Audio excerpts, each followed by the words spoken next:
That Naturopathic Podcast. TNP. Hello there. Hi, and thanks for joining us. I'm Dr. Michelle Pobega, naturopathic doctor. And I'm Dr. David Miller, ND, and we hear your frustrations. This show is for you. This show is for you if you're feeling like your current healthcare strategy is not getting to the root cause or the underlying reasons for your health. This show is for you if you've been told that you're fine, but you definitely don't feel very well. This show is for you if you're walking out of your doctor's office with 1, 2, 3, 4, or even 5 medications without any mention of diet, lifestyle, or a long-term game plan. This show is for you if you've got several specialists taking care of you, but no one is really putting all the pieces together. This show is for you if you believe that health should be part of healthcare. These problems have solutions. We know it. Our patients know it. And we want you to know it. Naturopathic medicine is the solution that you should know about. Welcome to another episode of That Naturopathic Podcast. Dr. David Miller, ND, here with the fantastically coiffed, again, Michelle Pobega, ND. What's up? Yeah, I wish people in podcast world can appreciate like a good hair day that I'm having, but it's just gonna have to be between Dave, me, and some of our viewers on YouTube. Yeah. Enjoy. Please enjoy. Yeah. So what do you want to talk about? I'm going to pretend like we don't know what we're going to talk about. What do you want to talk about today, Michelle? Dork. I know. I am a dork. Today, well, what I want to talk about, what we are going to talk about is the benefits of omega-3s. And just a little tidbit into, their doppelganger. Their evil step brother, the omega-6. It can get confusing, right? Like talking about omegas.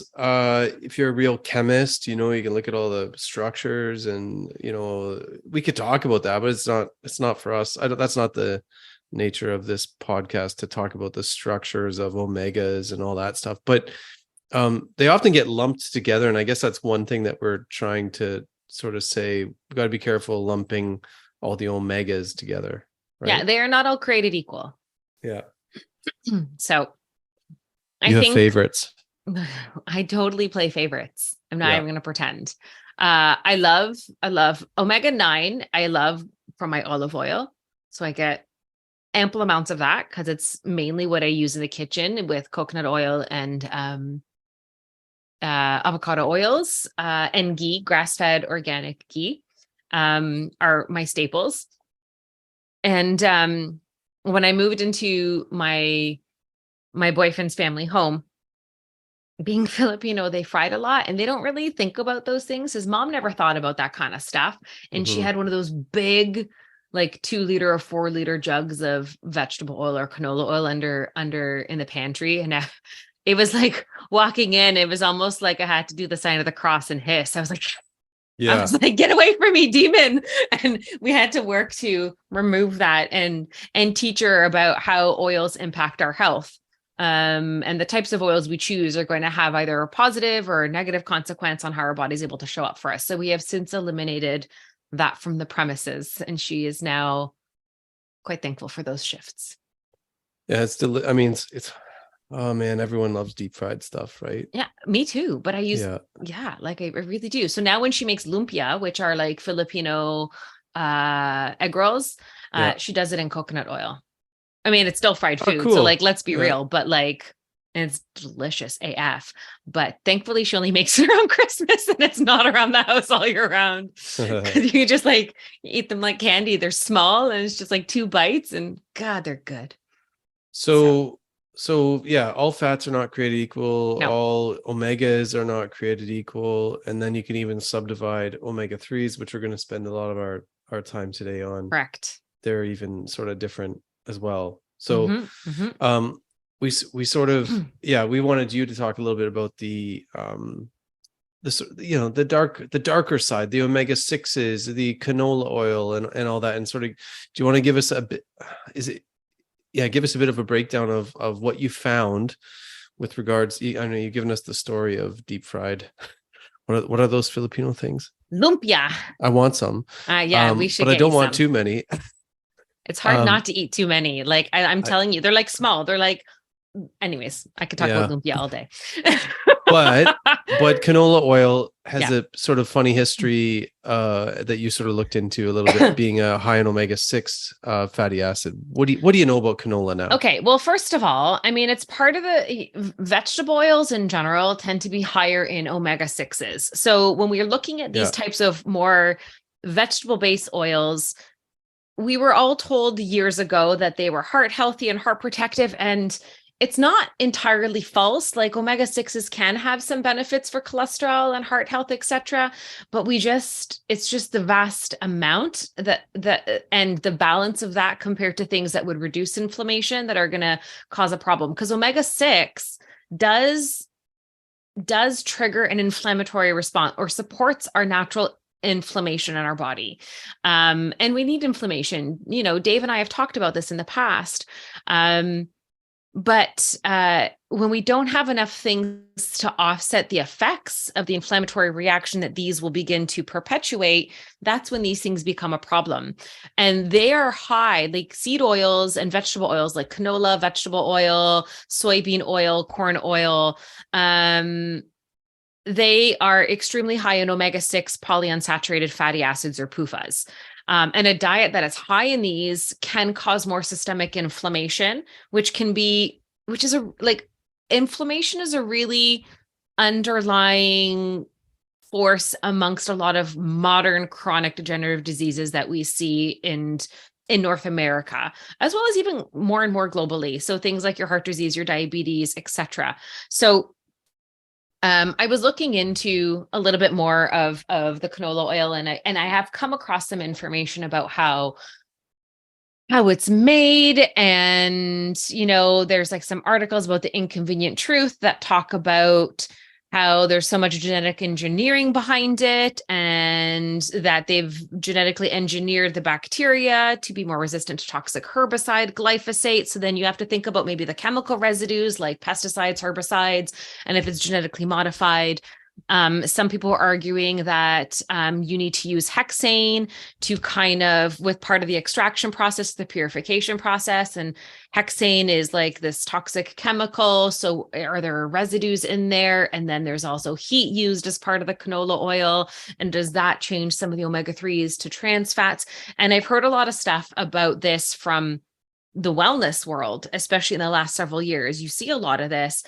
And I didn't want to just jump on the bandwagon, although I don't really trust that industry. A lot of these seed oils, a lot of people say that they are mostly coming from government subsidized crops, which makes them very cheap and plentiful, and then often like monocropped, sprayed heavily, etc.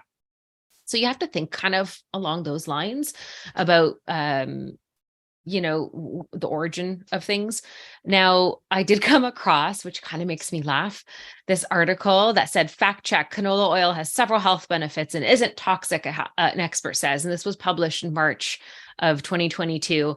And I've got to be real. Whenever I see something that says fact check now, I kind of take it with a grain of salt after the last few years, because I've kind of lost faith in that whole term now. And it does try to debunk a few things. But the sources are like the FDA. And frankly, the FDA has also let a lot of chemicals slide and just accepted them. And maybe because of lobbyists or investments, I have no idea why, but there's been a lot of things where the FDA has dropped the ball, and then 10 to 20 years later has had to been like, oh, we're pulling it out now that we know. So sometimes we don't always know the full consequence of stuff until like 20 years later. But this article was trying to debunk the stuff that the amount of hexane in there isn't as bad, that it still has omega-3s and is heart healthy and whatever. But what I found funny about this is that it didn't actually talk about the omega-3 to omega-6 ratio. So it's almost like it left the omega-6 out of this quote unquote fact check article. And it just kind of left that tidbit out of information. And I was like, it just feels like a lie by omission. By not putting that in there, you can just start to make claims that it's healthy in some way, where the real prominent fats in there is omega-6, the more pro-inflammatory fat. So I found that made me lose a little bit of confidence in this write-up. I mean, and everyone has some kind of bias, sometimes with what they put out there. And I didn't want to get caught up in my own bias about this, but whether the hexane is a problem, whether the monocropping, genetically modified, pesticide laden effects on the crops has permeable or residual effects in the oil that you consume after, regardless of all of that, and whether any of that is fact or false, it's still super high in omega-6. And I feel like that is really the big take home message, because like I was ready to come in and be like, canola oil is terrible because it's toxic poison and it's got chemical residues and this and that. And at the end of the day, when I was doing my research, like I wasn't able to unequivocally be like, yes, these are problems at the levels that they're at or not. So at the end of the day, the omega-6 is still a concern to me, period. Yeah. I think it reminds me when I heard of someone, they wanted to eat lots of maple syrup because it had manganese in it. Yeah. It's like, okay, like, hold on a sec. Like, sure, it's got manganese in it, but if you're going to use maple syrup as your source of manganese, you're going to get a lot of other stuff with it too. Like insulin resistance and a whole bunch of other crap like that. So I think it's important that you brought it up, that the ratio, and then we'll circle back to that. The ratio is really key here when it comes to 3 and 6s. So yeah, and it's and the origins. You talked about the origins too. I just want to quick because there's in some of the I focused more on the omega-3s with our work here, and it was really interesting that omega-3s, even like if we say the most common source being fish oils, it matters where the fish oils are from. Like if you get fish oils and there's lots of research to show this is not like some whack naturopathic idea, because there are those out there, I'm going to admit it. But a lot of times we're more right than wrong with some of these ideas. And there's a lot of research to show that PCBs and all these toxins, PCBs, persistent organic pollutants, there's substantial contamination with cultured fish farms, compared to wild caught. That's just it too, right? Like it really is where it comes from. Oh, one thing I forgot to mention though about canola oil is that it's made from the seed of a plant called rape. So sometimes it's called rapeseed oil as well. So just FYI, because I think the food industry is starting to realize that we're catching on about the consequences of canola oil. So they're trying to change it back to rapeseed oil. So I find food labeling can be very tricky that way, and they're a little bit sneaky. But since the Industrial Revolution, rapeseed oil was an important component of lubricants for ships and steam engines. It wasn't originally for human consumption, but once World War II was over, the Canadian rapeseed industry had this gap now of what to do with their stuff. So the demand for it dropped, and I guess that's when they started to play around with it, invent something new from that, and they gave it a different name after they started to manipulate the oil. But apparently that's part of the origin story of canola oil too, which is, fish oil comes from fish. We eat fish. But something that was originally made for motor oil, I'm kind of like, I don't know if I really love the idea of, or industrial oil, if I really love the idea of consuming that. I don't know. Call me crazy. Yeah. It doesn't sit well with me. and seed oils, seed oils just don't sit well when it comes to dealing with chronic disease of the Western world, which, regardless of our origins of canola oil, we know the rest of the seed oils, really plant seed oils are just not what you want to have more of in comparison to omega-3s. So again, the ratio. It. And like there was this idea that consuming these would reduce our overall risk of heart disease. And then a lot of people ended up switching out butter and meat and tallow and lard for vegetable oils and corn and soybean and sunflower and safflower and all these things that are high in omega-6 fatty acids. And there are some studies to show that these omega-6s can be cardioprotective and have some stuff. But I think because, hold on, but I feel like since that happened, the world hasn't necessarily gotten more healthy.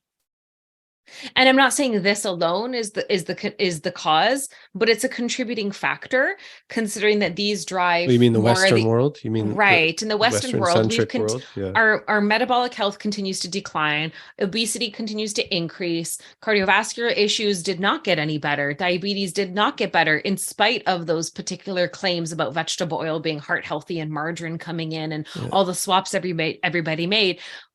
Our society continued to get more sick. So you have to actually stop and being like, okay, well, were we wrong? And if we look at human history, historically, we consumed more omega-3s than omega-6s than we currently do. And a lot of wild foods like fish and like wild game and wild plants were naturally higher in omega-3s. And now most of us don't eat a lot of wild game. We're eating more industrialized raised animal and industrially monocropped vegetation, and that's been genetically modified. So it doesn't look the way historically and ancestrally we ate. So now the balance is completely shifted. And now we've also incorporated, on top of eating less of those natural sources of omega-3s, we've also added in more of these inflammatory seed oils. If you look at, like, you go and buy anything that's pre-made, they're not using olive oil, they're using vegetable oil. Most restaurants are not using olive oil to cook with. They're using, so if you're eating out and Uber Eatsing and all this thing, like, your exposure to that is much higher, in addition to just anything else that drives inflammation, like, processed foods and refined sugars and refined carbs and that kind of stuff. So there's a particular reason why I think I can't just say it's the seed oils that made our country and our society worse, but it's a really big contributing factor. And I feel like we need to be honest about that. Well, both sides of the equation of the ratio are off. Yeah. So throughout evolutionary history, we had approximately a ratio of omega-6 to 3 or 3 to 6, because it doesn't matter what I say in this case, because it was 1 to 1. Right.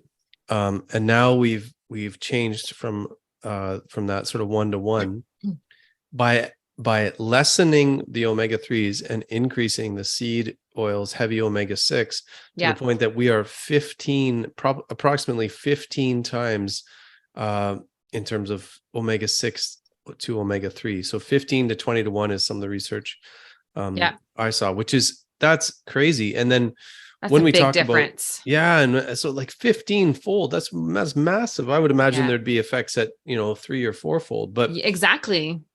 But with the main, I would say one of the main core physiological processes, there's more, because if you wanted to, we could do a whole podcast series. I told Michelle before, so we could do a podcast on basically omega fatty acids, because it's such a massive, there's so much information now.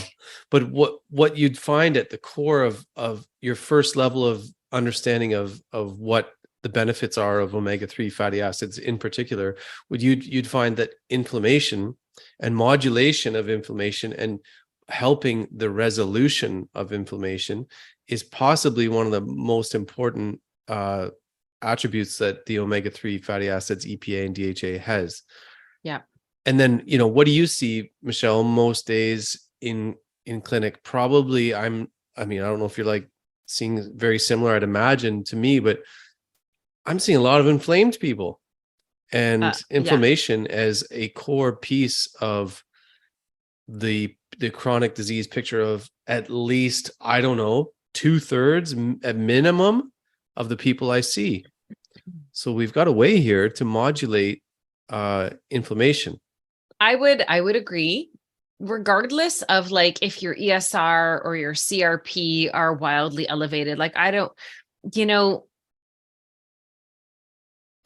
would agree. There's a really significant amount of the population that I think has a low grade level of chronic, whether it's low or variable levels of inflammation, but it's this lurking beast in the background that's kind of like the driving force for a lot of things falling apart.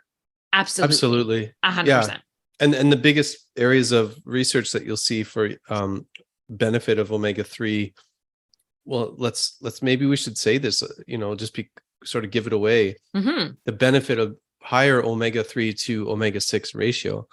The main things you'll see a lot of research in would be cancer like I said, all the inflammatory diseases, autoimmune disease, brain function, and cardiovascular disease, with cardiovascular disease being the most highly researched thing of all these things. But like I said, when you understand there's other things that fish oils are doing too, but I'd say the core of them would be the anti-inflammatory or inflammation resolving. I think from a larger cohort of studies, those are the areas that it's probably been studied in more readily, but there is information to show its effects on like mood or different kinds of female health disorders, or like it plays a role in a lot of stuff. Like it's also just a really important part of like cellular membrane, which means every single cell in your body. Yes. That was the other part beyond inflammation. I was going to say that's the other major thing we know: mitochondrial membrane and cellular membrane, which is like everything. It's everything. Yeah, pretty much. It's not even an understatement to say that. That's literally everything. Yeah. So it is extremely important. And if your cell membrane has the wrong types of fats, then it can affect the fluidity of the membrane, the ability to communicate, the ability to pull in nutrients and remove waste product. That is a very big deal. Communicating with other cells, like your cell membrane is basically a really big dictating force as to the health of the cell as a whole. Well, then you're going to affect membrane-bound enzymes, ion channels, receptor activity, neurotransmitter binding. That's why, like you're saying, you said there's some mood and some other issues. It's not just inflammation based. It's cellular communication and let's say efficiency of communication between cells and tissues. It's massively important. I don't know if I can find a situation in which I would think, other than like a vegan who doesn't want to eat fish oil, I don't know if I can find too many reasons to not take it. I just thought, Michelle, I just want to give a little bit of like background about fish oil. I'm going to give special mention to fish oils here. And this is from the textbook Natural Medicine, Pizzorno and Murray, and talking about fish oils. There was lots about it because, of course, there's so much research. But they said the first initial scientific evidence of fish oils benefits first appeared in the late 70s. So it's not like it's not a fad. No, and also it's not the oldest. It's not like iron, or we knew iron was important a long time ago. This is a little bit later. But that's still 50 years of clinical and of research. Yeah. And so it's not new, and hence the body of evidence, but it was a little harder to figure out that I guess some thiamine and some of the other vitamins and minerals, but omega-3 fatty acid deficiency wasn't even reported until the late 80s. So we didn't even have a case of is there such thing as a deficiency of this? We knew they were good because they did some studies in Greenland, Northern Europe. There was some studies in Italy where they started to find, okay, consumption of fish seems to have some protective cardiovascular benefit. So it's interesting. Fish oils, they don't just target one specific thing. They address systemic inflammation. But they just improve overall physiological function and well-being for those specific reasons we've talked about. They're not just like a take this for that. They're kind of almost too good to be true tonic, right? And then just some of the other things we've seen fish oil be tested in includes rheumatoid arthritis, menstrual cramps, decreasing inflammation in autoimmune disease, risk of premature delivery and pregnancy, low birth weights, bipolar manic depressive disorder, mild moderate depression, Raynaud's, systemic lupus erythematosus, IgA nephropathy, chronic fatigue, irritable bowel disease, kidney stones, cystic fibrosis, psoriasis, cancer. Like, big list.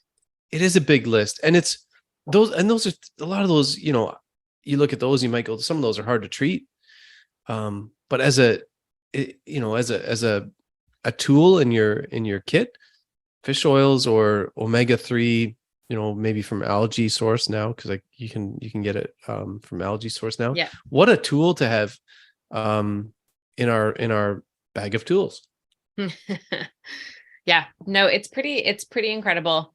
And And I feel like I use it, but it's more part of my maintenance protocols for a lot of people, because working on gut health, I find gastrointestinal health is the source of a lot of why inflammation, where it comes in from and how it permeates. So sometimes for a lot of people, it's a matter of just reducing their intake of inflammatory foods first and addressing the liver and the gallbladder or the microbiome or the stomach acid or the stress or the lack of sleep. And then you got to prioritize things. And because I don't want them on something that's just maintenance plan when I have all these like bigger protocols to do. So I find the omega-3s come in more on like here's a maintenance protocol. And I think there's been some research on omega-3s and the gut microbiome, I believe too.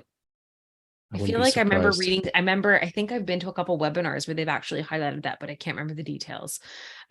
So, but it's not always at the forefront at the onset of my protocols, because people are coming to me with such aggressive digestive issues that takes precedence. But for a maintenance protocol, an omega-3, easy. Just like in the past, we talked about magnesium's an easy one. I feel like an omega-3 is a really good, easy sell for people to readjust the terrain from an inflammatory perspective to make it their body less vulnerable moving forward. Yeah, fish oils and omega-3s are so important that I think they've changed the research on inflammation to the point that we didn't really learn about inflammation, I don't think, as precisely. It was sort of like on or off that we learned, and it turns out there's more like a 3-step: initiation, development, and resolution. And the key of those steps in terms of where the fish oils come in is the resolution stage. And that's why they're not as like, you don't take fish oils and the next day or within an hour, like it's not like taking an Advil. Right.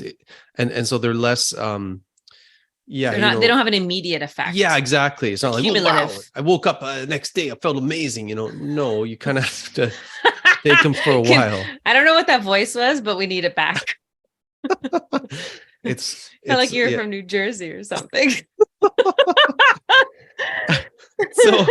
So EPA and DHA, which are the omega-3, some subgroups of omega-3, they have these resolvins, mycins, and protectins, with DHA leading to mycins. I'm probably pronouncing it differently than someone from New Jersey. Mycins, protectins, resolvins, and EPA leading to resolvins. What these are just think of specialized the word like resolvin. It has the word resolve in it. Protected, it has the word protected. I was like, these are such beautiful ways to describe a nutraceutical. They are, and they're all grouped under SPMs, which is specialized pro-resolving mediators. Excellent. Well, there you go. For all the nerds. But they help the closing down of the inflammation. And what was important, I think what you were saying there, I'm going to relate it to that with, like, say you have a gut issue say you have some microbial stressor that's releasing lipopolysaccharide or something like that's just pro-inflammatory. Yeah. They're not going to stop that. No. Right. So you still have to, this is when practice becomes difficult. It's not as easy as, take some fish oils and there you go, all your inflammation's gone. You're still going to have to stop whatever's maybe propagating, initiating the inflammation, but these will help shut it down, the inflammatory process, because it kind of wants to, it's like a root fire, inflammation can get like a root fire. You don't really see it, and it just sort of keeps going, and you got to be scared. You got to be worried about that in a sense, if you don't have things to resolve it or protect. I don't know where mycins comes from, but yeah, resolvins and protectins.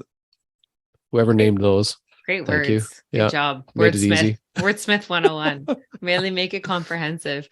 No, I think you're right. Like in when someone has chronic inflammation, we want to put out the inflammation, but we also have to get rid of what's causing the inflammation. So like just to, reiterate what you were saying, it's not a matter of this being your your excuse to continue to treat your body like trash just because you take Yeah. omega-3s. Like, you know what I mean? Like if you really want to get the resolution and the results that you want, then you still have to make some choices.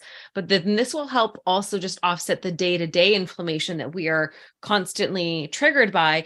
And because, it's not like you're going to come across some omega-3s, omega-6s. Maybe you are going to eat some chips. Maybe you are going to go have some pizza, and you are going to go chips. eat out and all this stuff. So, if you can't live like this squeaky clean life, which is kind of hard to do in today's society, then having an omega-3 might be a very helpful way, omega-3 supplement, whether it's fish oils or algae oil for the vegans and the vegetarians and whatever it is, to kind of help offset some of the abundance of pro-inflammatory things that just are so abundant in modern day living. I feel like it's just a good thing. It is a good thing. I want to give one more special mention too, because we know about the cardiovascular risks and everything that are mitigated by changing that ratio of omega-3 to 6. Was cancer, carcinogenesis. This was interesting. I don't know, I probably knew this a while ago and forgot, but PUFAs, polyunsaturated fatty acids, can impact all 4 stages. So initiation, promotion, progression, and metastasis of carcinogenesis. I think that's crazy cool that at every single step of cancer that is well understood and researched for a long time, there is a place for omega-3s in particular having a mitigating or dampening effect on all of those processes of carcinogenesis. So with like how many people are in our world are getting cancer? It used to be 1 in 3. Is it 1 in 2 we're expected to get cancer? I don't know. It's really, really high, so it maybe it's just the relationship to inflammation again is the broad sort of link, but there are specific, like I can tell you about them. There's regulation of reactive oxygen species, so that helps with dampening the initiation. Mm-hmm. It increases mitochondrial membrane potential, again, dampening the initiation phase. With promotion, it inhibits cancer growth and proliferation. Mm-hmm. Omega-3s will also help with stage 3 of cancer progression. They inhibit neovascularization, so making of new knotty blood vessels to supply the tumors. And then also helping with metastasis, it is inhibited by inducing apoptosis and pyrolysis by the caspase pathway. So every stage of cancer can be affected favorably by omega-3s. I thought that was a good specific sort of shout out to. I like that. Yeah. I like that. Yeah. I like fish oils. I think more patients of mine are going to get more fish oils. I mean, I think in a perfect, everyone's always like, I would like to come and work on stuff through diet alone. And I was like, in a perfect world, our diet would sustain us. But unfortunately, there are too many there's too many new stressors in modern day society that sometimes we have to take a supplement to be able to offset the consequences of those things. And then also because of agricultural revolution, we've genetically modified things. We have like more chemical residues on things. We have there's just so many different things that are kind of compounding and causing a bit of a burden that sometimes we need to do something in a supplemental form to not just get us back on track, but also maintain stuff. Right. So, I mean, in a perfect world, I would just eat fish. In a perfect world, I would just eat grass-fed, grass-finished beef and wild game and forage in the forest and all that kind of stuff. But we don't live in a perfect world. And now we have to be concerned about heavy metal accumulation in fish and toxins in this. And there's the whole debate about grass-fed versus grain-fed industrialized cattle. And I wanted to look into this because I did remember hearing on certain podcasts where they were starting to take away some of the myths that basically demonized animal fats and getting kind of debunking some of those things. And there was a few where they were saying that grass-fed cattle has really good omega-3 content compared to grain-fed. And I was like, oh, that's interesting. Because I never would have thought of beef as a source of omega-3s. Mm-hmm. I always just think fish, right? Yeah. So I actually did, I think in a Mark Hyman article, it said 7 times greater than grain-fed industrially raised cattle, that grass-fed cattle had of omega-3s. I think another article said 5 times more, but I did find something on PubMed, and it said 100-gram beef meat from grass-fed cattle contained 2,773 milligrams less total saturated fats than that from the same amount of grain-fed beef. So from 100 grams to 100 grams, it has far less saturated fats in grass-fed cattle. It also showed a more favorable saturated fat lipid profile containing less cholesterol-raising fatty acids of the C12 to the C16 carbon link ratios, but contained a lesser amount of the cholesterol-lowering C18, apparently, than in grain-fed. But in terms of essential fatty acids, so this brings us now to the omega-3s, it said grass-fed beef showed greater levels of omega-3 polyunsaturated fatty acids, so the EPAs, the DHAs, than grain-fed beef. So this is now in a PubMed article from 2022, so it's still relatively recent, that does confirm that. Now, it doesn't give me that it was 7 times more or 5 times more, but it does show that saturated fat in general is far less than grain-fed. And then you're having more of those omega-3s in there as well. So if you can have the option from a financial standpoint to go grass-fed, but also grass-finished, because apparently, again, with food labeling, they get real tricky these days. And I feel like you're always having to like be 2 steps ahead of what is deemed okay as food labeling. But if you can make friends with a local farmer and understand how they raise their cattle, how they raise their livestock, if you are open to eating animal products, then you do want to look out for those kinds of things.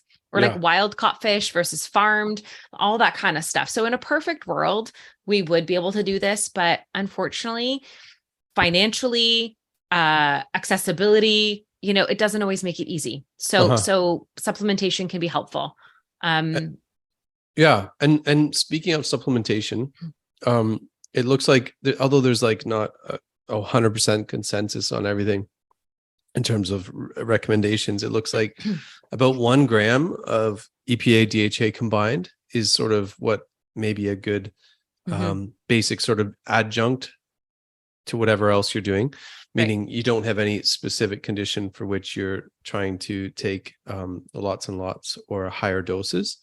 But for some, say you have cardiovascular disease risk, or maybe some other conditions, brain, neurological. I mean, this is where it gets hard, because I'm like, well, maybe everyone could use more, because there's so many people have tissues and cells that need more of this ratio to be increased. But anyway, if you have some sort of risk factors or conditions you're trying to treat, maybe up to 3 or 4 grams per day of combined EPA DHA. And I would say, I don't know what you're using in clinic. I would say that's probably going to be close to 3 or 4 capsules.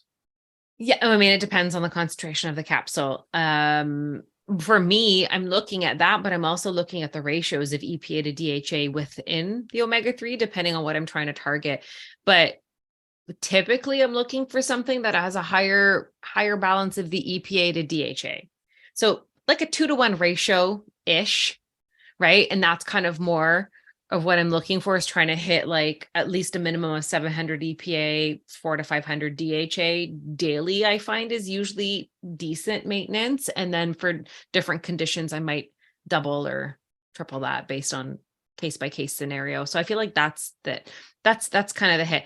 And it's just so funny how people can we get pregnant and women have to take omega-3s because the neurological development that's happening. But then it's like, we just kind of be like, then when you're not being pregnant, you're just kind of like, I don't care anymore. And it's like, why is it? Like, I get that your body's doing a lot more in that time frame, but it's still beneficial to continue taking after, which is like, why still deserve it. Baby brain and all this stuff is happening. Right. So it's just so funny that, or we'll give omega-3s to our kids, but as adults, they don't take it. And it's like, well, you have more probably inflammatory burden on your body. You should probably be taking more. It's just so funny how our brains work and how we justify things in certain situations and not in others. Which is funny. Yeah. I mean, the needs are more, but they don't go away. My God, you should take care of yourself. No. Yeah. Also, I found this in the research, and I've seen this on my my Life Labs the option to do I think it's the omega-3 fatty acid content in the erythrocytes. Have you ever looked at that? I've never run that test, and I think I completely fallen off my radar. Well, now I'm wondering if I should, because I looked into some research on the omega-3 index, and it's the sum of EPA and DHA expressed as a percentage of total fatty acid content in your red blood cell membranes. And it's shown to be inversely associated with risk for fatal and non-fatal cardiac events. I wouldn't be surprised if cardiovascular disease just seems to be the first it started like that. I mean, so it's continued to be like, let's first look at cardiovascular disease risk, right? Which probably isn't a bad thing, because half the world is going to have it. So it's not a bad thing. I'm just saying you could probably extrapolate cautiously to other conditions that the omega-3 index might be indicative of just better cellular, like you said, cell membrane function. Well, if your cell membranes are better, communication between cells is better, and everything will be better in terms of like anything that depends on a cell membrane, which is a lot. Which is everything. Yeah. Literally everything.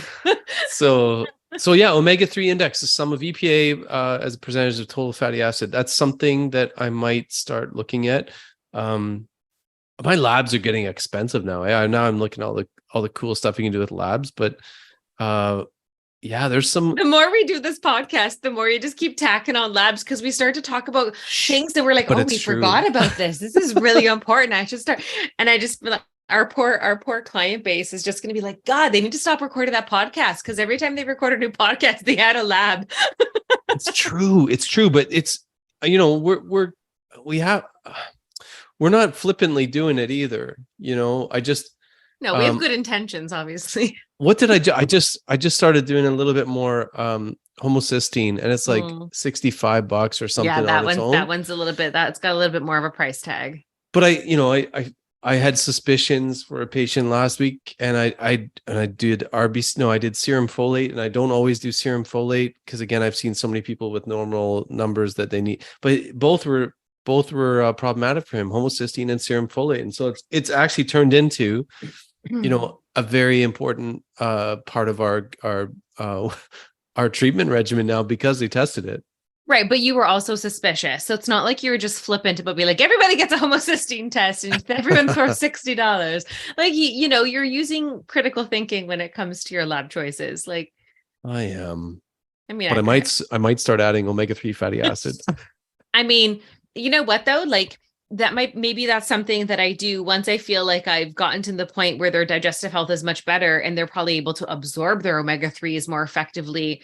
Maybe start supplementing and then check the results to see if any, I don't know, like, do we do it as baseline? Do we do it late? Because if your digestion's messed up, and like me with people who have poor gallbladder function and poor fat digestion, like what's the chances that they're actually really absorbing their omega-3s and fatty acids, right? So that's also the question that I always have on the docket too, is like, I could give you the supplement, but we already know your gallbladder is like not working in your favor. So let's work on that first, and then we'll get in there with those omega-3s. So I don't know. Exactamo. Yeah. Wait. Okay. So you feel confident with I feel good. I feel great. Do you feel good? Yeah, I feel pretty good about what we chatted about today, and I'm ready to sign off. But for those who can't see, Michelle, your hair got even better. Thank you, Dave. Yeah, just a little close up for the YouTubers. And with that, I think I'm ready to sign off on our talk with omega-3 and omega-6 fatty acids. Thanks, everyone.